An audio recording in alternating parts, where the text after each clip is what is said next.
লিখেছেন আমাদের এক ভাই আব্দুল করিম, যে মোহতারাম সিগারেট খেয়ে নামাজ আদায় করা যাবে কি না, আর বাথরুমে মাথা না ঢেকে বাথরুমে ঢুকলে কোনো ক্ষতি হবে কি না, বাথরুমে অনেক সময় মোবাইল ব্যবহার করা হয়, এ ব্যাপারে শরীয়তের কোনো বক্তব্য আছে কি না। 2-3 মিনিটে বলে আলোচনা শেষ করব। সিগারেট এটা কি ভালো জিনিস না খারাপ জিনিস বলেন তো? খারাপ জিনিস। নবীজি সাল্লাল্লাহু আলাইহি ওয়াসাল্লামের সরাসরি কিন্তু হাদিস আছে। কি বলছেন আল্লাহর হাবিব সাল্লাল্লাহু আলাইহি ওয়াসাল্লাম, একটু খেয়াল করেন। আল্লাহর হাবিব সাল্লাল্লাহু আলাইহি ওয়াসাল্লাম বলছেন, মান আকালাল বাসলা ওয়া সুমা ওয়াল কুররাসা ফালা ইয়াকরাবান্না মাসজিদানা। খেয়াল করেন, ফা ইন্নাল মালাইকাতা তাতাআযযা মিম্মা ইয়াতাআযযা মিনহু বানু আদম। যে পেঁয়াজ রসুন এবং পেঁয়াজের মতো গন্ধ হয় এমন কোনো সবজি খাবে সে যেন মসজিদের ধারে কাছে না আসে। কেন? ফেরেশতাদের কষ্ট হয়।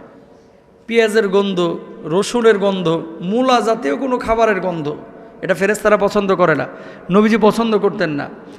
এখন আপনি যদি বলেন যে হুজুর তার মানে কি পেঁয়াজ খাওয়া, রসুন খাওয়া, মূলা জাতীয় সবজি খাওয়া এগুলোকে হারাম? হারাম না, কিন্তু এগুলো খায়া মানে মুখ পরিষ্কার না করে, মেসওয়াক না করে, দুর্গন্ধ দূর না করে নামাজে আসতে নিষেধ করেছেন আল্লাহর হাবিব সাল্লাল্লাহু আলাইহি ওয়াসাল্লাম। পেঁয়াজের চাইতেও বিকট দুর্গন্ধ, কুত্তা পাছা গন্ধ হচ্ছে সিগারেটের মধ্যে। কথা বলেন ঠিক কিনা? পেঁয়াজ তো ভাই সহ্য করা যায়, কিন্তু বিড়ির যেটা পচা গন্ধ, আর যদি পাতার বিড়ি খায় তাহলে তো কোনো কথাই নাই। কিছু বিড়ি তো আছে মাশাআল্লাহ সুগন্ধি টুগন্ধি দিয়ে একটু ফ্লেভার দিয়া করতে চায়, আর খাই ভালো, টানার সময় মজাই লাগে, কিন্তু মুখের যে গন্ধটা, নামাজে দাঁড়ায় যখন হা করে মারে ভাই মনে হচ্ছে পারমাণবিক বোমা ছাড়লো। কথা বলেন না কেন, এত দুর্গন্ধ, বুঝছেন? এই যে এরকম যদি হয়ে থাকে আর খক্কর খক্কর করে আসে, এই সমস্ত জিনিস যদি হয়ে থাকে, বিড়ি খেয়ে নামাজের মধ্যে আসবেন না, বরং মুখটার আগে ব্রাশ দিয়ে ভালো করে ঘষবেন, তারপরও যদি গন্ধ না যায় ইট বা ঝামা দিয়ে জিব্বা ঘষবেন।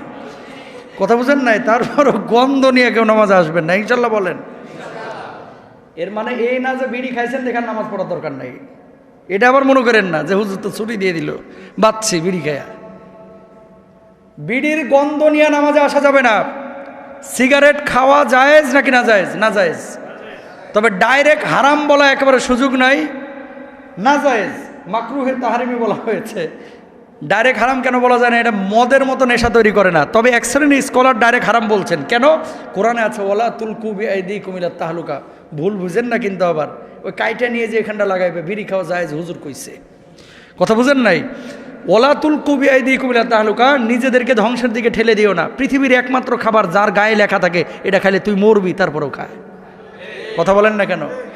বিড়ির গায়ে লেখা থাকে ধূমপান মৃত্যু ঘটায়, ধূমপান ক্যান্সারের জন্য দায়ী, ধূমপান হার্টের গতি করে, তারপরেও খায়। এই লেখাটাই যদি কোনো কেকের প্যাকেটে বা চিপসের প্যাকেটে থাকতো, বা দোকানদারের সাপের মতো পিডিয়া মেরে এলাইতো। কথা বলেন না কেন? এই কেক খাইলে মানুষ মরবে, তো তুই এই কেক বেচস কে? কিন্তু বিড়ির ব্যাপারে এই কথা কেউ বলে না। কথা বুঝতে পেরেছেন? সুতরাং বিড়ি খেয়ে কেউ নামাজে আসবে না, ইনশাল্লাহ বলেন। বাথরুমে বদজিনের কিন্তু প্রভাব থাকে ভাই। বাথরুমে বদজিন অপবিত্র জায়গায় খারাপ জিন থাকে। মাথাটা ঢেকে রাখলে দোয়া পড়ে বাথরুমে যদি ঢুকেন মুক্ত থাকবেন। আর যখন মাথা খোলা থাকে দোয়া না পড়বেন, বদজিন অনেক সময় ইফেক্ট করে। খেয়াল করছেন? অনেক মানুষ কিন্তু বাথরুমে স্ট্রোক করে। খেয়াল করছেন? অনেক মানুষ ভয় পেয়ে যায় অনেক সময়। বাথরুম করতেছে, পাশে দেখে একটা ছায়ার মতো কি যেন, বাথরুম করতেছে, হঠাৎ দেখে বালতি একটা নাড়া দিয়ে উঠছে, ভয় পেয়ে যায়। তো পরিবেশ পারিপার্শ্বিক বিষয় বিবেচনা করে নবীজি সাল্লাল্লাহু আলাইহি ওয়াসাল্লাম যেহেতু মাথাটা ঢেকে রাখতেন, আমরাও বাথরুমে যাব মাথা ঢেকে, ইনশাল্লাহ বলেন। কিছু লোক বাথরুমে বিড়ি না খাইলে এবং মোবাইল না টিপলে পেট ক্লিয়ার হয় না। অনেকে বাথরুমে মোবাইল ব্যবহার করেন, এটা ক্ষতিকর, এটা কেউ করবেন না। আর বাথরুমের মধ্যে সিগারেট বা কোনো খাদ্যদ্রব্য গ্রহণ করা, এটা সম্পূর্ণরূপে একটা আদবের খেলাফ কাজ। এটা মানে নবীজি বা সাহাবীরা এই ধরনের কোনো আমল কখনো করেন নাই, আপনি করবেন কেন? এটা নিষেধাজ্ঞা আছে। ওই সময় আপনি আল্লাহর কাছে আশ্রয় প্রার্থনা করে ঢুকবেন, প্রয়োজন শেষ বাইরে হয়ে চলে আসবেন। আল্লাহ তাআলা আমাদের সবাইকে বোঝার তৌফিক দান করুন।